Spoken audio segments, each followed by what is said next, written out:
In a video that I never made, I switched my stock 4-spoke steering wheel over to a 3-spoke steering wheel that has perforated leather. In this video, I'm installing a shift knob that is perforated so that it will match with the steering wheel.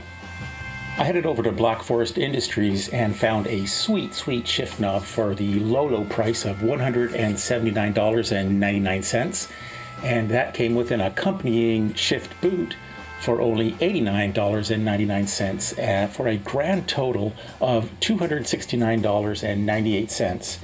Yeah, I like my car, but I don't like it $270 much for just this one piece. So I did the next best thing and I headed over to AliExpress. The shift knob only cost $5.33 Canadian plus $11.05 shipping for a grand total of $16.38 Canadian. That is a whopping 6% the price of the $270 for the Black Forest Industries. Is this shift knob only worth 6% of what the Black Forest Industries shift knob is worth? Let's find out. Looking at the product, both the boot and the wrap on the knob is vinyl and not leather. I'm not the best judge of what quality vinyl is, but this seems nice enough. I bought the version that has red stitching. I'm not sold on it. I think I would be just fine with black stitching. And if I ever go for an upgrade shift boot, I will probably get the one with black stitching. The plastic base clip that goes into the gear shift surround is a perfect fit, just like stock.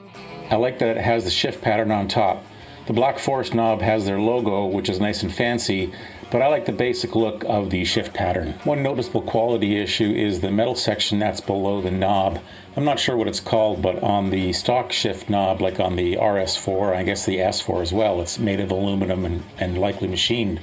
You can see there are visible lines from where it's pressed into place. It's not that noticeable at first glance, but if you look closely, it becomes pretty noticeable. One more thing that I wasn't really impressed with is the single ear clip that comes with the shifter. This is actually made of steel, but it's a really cheap steel and it feels more like aluminum. I recommend buying a single ear hose clip kit like I have from Amazon. The steel clips are high quality.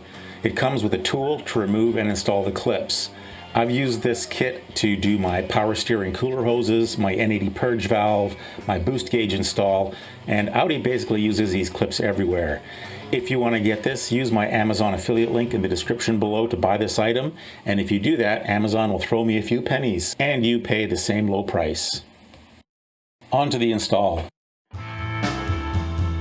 Pull your shift trim up. It's held at the four corners by tabs with clips on them. There's a good chance that the clips will come off the tabs and stay in the slots in the car. Carefully remove them as they will tend to drop down into the space below.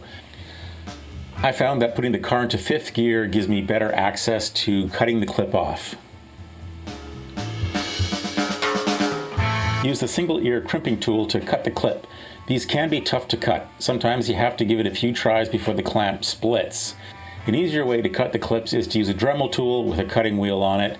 Of course, wear your proper safety protection if you're going to do that. Remove the shards of the old clip, pull up on the shift knob, and it will slide off. Once the shift knob is removed, you can see that the shift arm has a notch in it. A pin in the stock shift knob slots into this notch and prevents the knob from rotating around. Unclip the shift boot from the shifter surround by pressing on the plastic tabs. Once it's off, insert the new boot into the shift surround. Slide the new shift knob onto the arm with the ear clip already in place. Align the knob to where you want it.